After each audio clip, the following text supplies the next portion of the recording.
do you love me? Yea, Lord, thou knowest that I love you. He said unto him, feed my sheep. He said unto him the third time, Simon, son of Jonas, do you love me? No. He asked him 3 times. Notice this. He asked him 3 times. Because he was checking something with Peter. Because there was a lawyer that asked Jesus in Matthew 22. He says, Lord, which is the greatest commandment of them all? He says, love the Lord your God with all your heart, with all your mind, with all your soul. So Jesus asked Peter 3 times because he was taking him to a dimension. Can you give me that picture? He was taking him to a dimension because Peter was talking of the love, the filial love, which is the affection love. But Jesus was talking the agape love, unconditional. It has no conditions.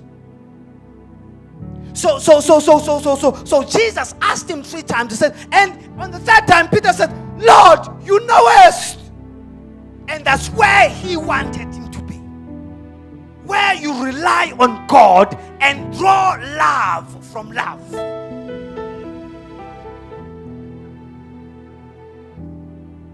He said, because if you remember, Peter denied Jesus. This is after the resurrection of Jesus. He denied Jesus. And now Jesus, he's taking him to a dimension because Peter is going to be the leader. Peter is the one who first preached in the book of Acts. Peter is the one, when he preached, 3,000 got saved. Peter, because Jesus was preparing him, because with love, the love of Christ, when it compels you, you know, and Paul says, nothing can separate us from the love of God. When you read the text, Jesus even told Peter how he's going to die. So he was preparing him because the time of persecution, the church in the book of Acts was persecuted in such a way, even Paul was part of the persecution.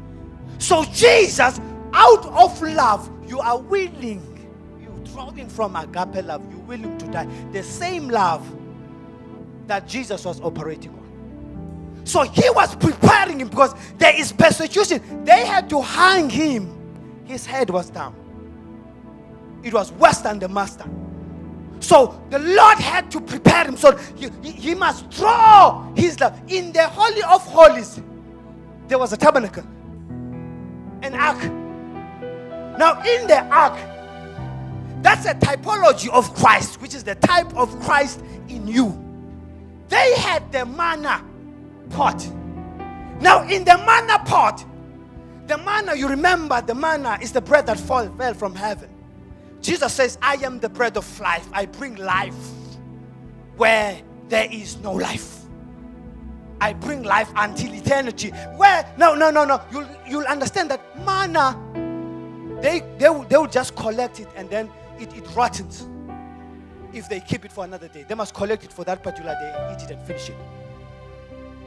But listen, when the Lord said to Moses, keep manna in that box and put it in the ark. The manna that was in the ark, because there was life, God himself, it was in God. It couldn't rot because there is life in him. That's why we need him in us to bring life in every situation. It doesn't mean when you have a physical sickness you don't have life. He's still with you. Because it says in the Bible, when in the Holy of Holies, the only light that was there was the glory of God. When God wants to speak to Moses. But it doesn't mean when the light and the glory of God is not there, God is not there. I don't know whether you get me. If we can switch off the lights now and it's dark, it doesn't mean that there are no people in this house. Do you get what I'm trying to say to you? When God says, I'm omnipotent, omniscient, all-knowing, I can be everywhere at any given time, I can, nothing that escapes me. I know everything. I know even the darkest of the darkest because it's light to me. God is present. So, when the glory of God was not lighting, it didn't mean that God was not there. Because the manna, they didn't even change the manna. That manna stayed for years in that thing without rotting. We need to draw for our love to be unconditional. We need to draw from the bread of life, which is Jesus himself.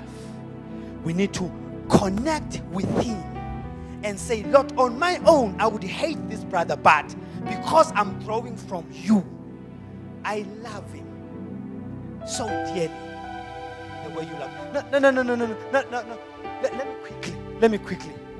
Now, in that, there is a rod of Aaron. Now, the rod of Aaron, what happened? Because this is where my validation came from. The rod of Aaron, there was a quarrel with the sons of Korah. They said, why Aaron? Why are you chosen? Have you ever been chosen for a position? And then people say, why are you? They start fighting you. Why you? Yeah, I don't know. Maybe you don't work. Have you ever been chosen for something? And they chose you and other people are busy quarreling. Well, why you? Why?